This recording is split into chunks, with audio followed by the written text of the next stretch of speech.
say I follow the Florida movement, and I kind of saw you, Briscoe, Rick Ross, and all those guys kind of come out, at the same time, and at that time, I kind of thought that you was just on some gangster shit.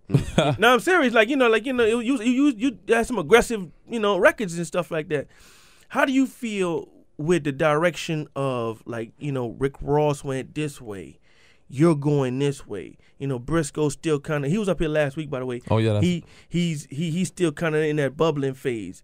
How do you feel about the direction that their careers are kind of going on a quote unquote? Everybody likes to put things in a box, a urban side, whereas your thing is going kind of pop.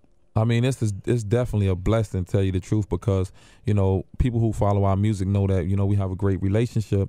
And, the fact that I'm in a certain area, they could come over here because they have that channel to go through. And, the fact that they're doing their thing big over there, I could always go and do that side. We're very versatile, and, that's what counts the most, the fact that where we come from, and the fact that, the door is always wide open for someone who wants to be very popular when it comes to music. So, I mean.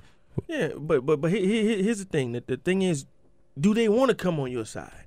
Let's just take the gloves off a little bit. Do people want to come on that side? And I know hip hop is fueled with a lot of insecurities.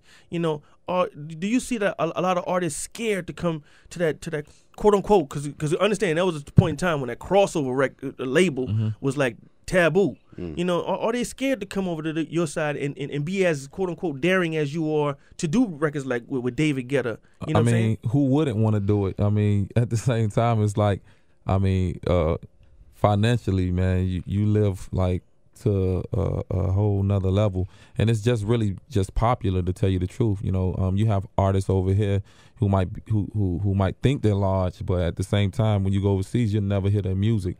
And then you can go to like every country and hear me. You can come to the United States and hear about me. You can go to Australia, go to Japan, go to Greece, go to Sweden, go to Africa, go anywhere in the world, and you're gonna hear about me. But let me ask you a question, because fine, the world loves your music, but in America, on the American hip hop scene, right. If you're not that dude or in the conversation of the Lil Waynes and Jay-Z's and all that stuff like that, does that bother you when you have internationally known records? But hey, you know what? Your core peers in this genre of music, they okay, so he's pop now. Does that bother you? Not at all, because a lot of times just dropping my album, I don't have just pop music on my album.